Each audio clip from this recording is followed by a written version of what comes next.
പഹൽഗാമിൽ പേര് ചോദിച്ച് ആളുകളെ കൊന്നത് മുസ്ലിം തീവ്രവാദമല്ലേ എന്നതാണ്. ഇന്ത്യയിലെ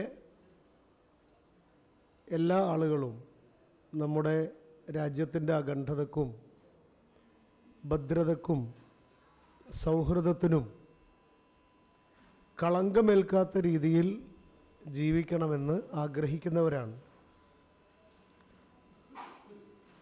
പഹൽഗാമിൽ നടന്ന ഭീകരാക്രമണത്തെ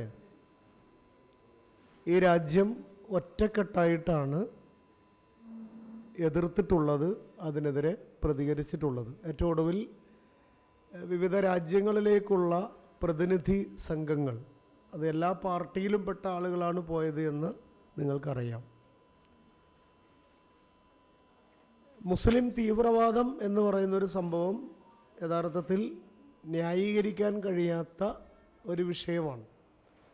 കാരണം മനുഷ്യൻ്റെ ജീവൻ എന്ന് പറഞ്ഞാൽ ഏറ്റവും പ്രധാനപ്പെട്ടതാണ്. അത് ഹിന്ദുവിൻ്റെ, മുസ്ലിമിൻ്റെ, ക്രിസ്ത്യാനിയുടെ, കറുത്തവൻ്റെ, വെളുത്തവൻ്റെ അങ്ങനെയൊന്നുമല്ല. മനുഷ്യജീവൻ അത് ഏറ്റവും വിലപ്പെട്ടതാണ്. മനുഷ്യൻ്റെ അന്തസ്സ്, മനുഷ്യൻ്റെ സമ്പത്ത്. ഒരു മനുഷ്യനെ അന്യായമായി വധിച്ചാൽ മനുഷ്യകുലത്തെ മുഴുവൻ വധിച്ചവനെ പോലെയാണ് എന്നാണ് വേദഗ്രന്ഥം പറയുന്നത്. ഒരാൾക്ക് ജീവൻ നൽകിയാൽ അയാൾ മനുഷ്യകുലത്തെ മുഴുവൻ ജീവിപ്പിച്ചവനെ പോലെയാണ് എന്നാണ് പറയുന്നത്. അപ്പോൾ നമ്മുടെ സമൂഹത്തിൽ നാം മനസ്സിലാക്കേണ്ട ഒരു കാര്യം, ഏത് മതത്തിൻ്റെ പേരിലുള്ള എക്സ്ട്രീമിസവും തള്ളപ്പെടേണ്ടത് തന്നെയാണ്. അതിനെല്ലാം പൊതുവായിട്ടുള്ള ആശയമാണുള്ളത്. ഈ തീവ്രവാദത്തെ ഏതെങ്കിലും ഒരു പേരിട്ട് വിളിക്കുന്നതിന് പകരം എക്സ്ട്രീമിസം മുഴുവൻ ഒരേ ആശയത്തിൽ, ഹിംസയിൽ വിശ്വസിക്കുന്നവരാണവർ. അതേത് വിഭാഗത്തിൽപ്പെട്ടവരാണെങ്കിലും ഹിംസയാണ് അവർ ആധാരമായി സ്വീകരിക്കുന്നത്. സമാധാനവും സുരക്ഷിതത്വവുമാണ്, സാമൂഹ്യ നീതിയുമാണ് മതങ്ങൾ അടിസ്ഥാനപരമായി മുന്നോട്ട് വെക്കുന്നത്.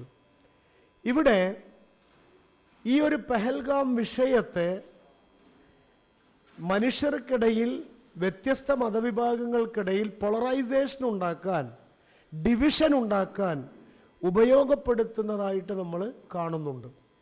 നിങ്ങൾ നോക്കൂ, ഇന്ത്യയിൽ മതം ചോദിച്ച് കൊന്നത്, ഇതങ്ങനെ പഹൽഗാമിൽ അങ്ങനെ ഉണ്ടെങ്കിൽ മതം ചോദിച്ച ആളുകളെ കൊന്നത് ഇന്ത്യയിലെ ആദ്യത്തെ സംഭവമാണോ? ഒരിക്കലുമല്ല. അനാട്ടമി ഓഫ് ഹെയ്റ്റ് എന്ന് പറഞ്ഞൊരു പുസ്തകമുണ്ട്, വായിച്ചിരിക്കാൻ പറ്റൂല, അത്രയും ഭയാനകമായിട്ടുള്ള. അതിലൊരു സംഭവം ഇങ്ങനെയാണ് പറയുന്നത്. 2002 ഗുജറാത്തിൽ വംശഹത്യാ കാലത്ത് ഒരു മുസ്ലിം വീടിന് തീ കൊടുത്തു. അങ്ങനെ ആ മുസ്ലിം വീട്, അതിലുള്ള ആളുകളടക്കം കത്തിക്കൊണ്ടിരിക്കുകയാണ്. അപ്പം അതിൽ നിന്ന് ഒരു 2 വയസ്സുള്ള കുഞ്ഞ് അത്യത്ഭുതകരമായി രക്ഷപ്പെട്ടു. അങ്ങനെ ആ കുഞ്ഞ് വീട്ടിൻ്റെ പുറത്തേക്ക് വരികയാണ് എഴഞ്ഞഴഞ്ഞ്. അപ്പം അതുവഴി പോകുന്ന നല്ലവനായൊരു ഹൈന്ദവ സുഹൃത്ത് ആ കുഞ്ഞിനെ വാരിയെടുത്തു.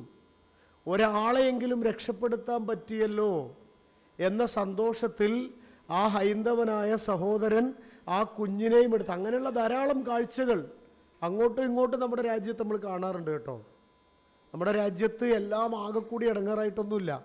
നന്മയുടെ എത്രയോ പ്രകാശ ഗോപുരങ്ങൾ ഈ രാജ്യത്തുണ്ട്. അതാണ് ഇതിൻ്റെ നിലനിൽപ്പിൻ്റെ ആധാരവും. അപ്പോൾ ഈ ഒരു മുസ്ലിം കുഞ്ഞിനെ രക്ഷപ്പെടുത്തിയ സന്തോഷത്തിൽ ഇയാളിങ്ങനെ പോകുമ്പോൾ അക്രമകാരികളായ, കലാപകാരികളായിട്ടുള്ള ആളുകൾ അവിടെ ഉണ്ടായിരുന്നു. അവർ ഇയാളോട് ചോദിച്ചു, ഇത് ആരാണ്? ഇയാളുടെ ചുമലിൽ കുഞ്ഞ് കിടക്കുകയാണ്. ഇതെൻ്റെ കുഞ്ഞാണ്. നിൻ്റെ കുഞ്ഞ് തന്നെയാണോ? അത് എൻ്റെ കുഞ്ഞ് തന്നെയാണ്. എങ്കിൽ പൊയ്ക്കോന്ന് പറഞ്ഞു. അങ്ങനെ പോകുമ്പോൾ ഈ കുഞ്ഞ് ചുമലിൽ കിടന്ന് അബ്ബ അബ്ബ എന്ന് കരയുകയാണ്. അപ്പം അബ്ബ എന്ന് അവിടെയുള്ള മുസ്ലിം കുട്ടികൾ മാത്രമാണ് പിതാക്കന്മാരെ വിളിക്കുക. ഈ കലാപകാരികൾ, വർഗീയവാദികൾ ആ മനുഷ്യൻ്റെ കയ്യിൽ നിന്ന് ഈ പിഞ്ചു കുഞ്ഞിനെ വലിച്ചെടുക്കുകയും ആ കത്തിക്കൊണ്ടിരിക്കുന്ന തീയിലേക്ക് എറിയുകയും ചെയ്തു എന്നാണ് പറയുന്നത്. ഇതൊന്നോ രണ്ടോ സംഭവങ്ങളല്ല, എത്രയോ സംഭവങ്ങൾ. അപ്പോൾ ഈ വിഷയത്തിലൊക്കെയുള്ളൊരു കാപട്യം നമ്മൾ തിരിച്ചറിയണം. പെഹൽഗാം ഇഷ്യൂവിനെയും ഏത് കാര്യത്തെയാണെങ്കിലും ഡിവിഷൻ ഉണ്ടാക്കാൻ, പോളറൈസേഷൻ ഉണ്ടാക്കാൻ ഉപയോഗിക്കുന്നു എങ്കിൽ അതിനെ കരുതലോടെ ഇരിക്കാൻ നമുക്ക് കഴിയണം. കാരണം അത് ഈ രാജ്യത്തിൻ്റെ അഖണ്ഡതയെ തകർക്കും, ഈ രാജ്യത്തിൻ്റെ സ്വാസ്ഥ്യത്തെ തകർക്കും എന്നതാണ്. എല്ലാവിധ തീവ്രവാദ പ്രവർത്തനങ്ങളെയും എല്ലാവിധ ഭീകരവാദ പ്രവർത്തനങ്ങളെയും നമ്മൾ തള്ളിക്കളയണം. കാരണം മനുഷ്യജീവൻ ഏറ്റവും വിലയുള്ളതാണ്. മനുഷ്യൻ ഏറ്റവും അന്തസ്സുള്ളവരാണ്.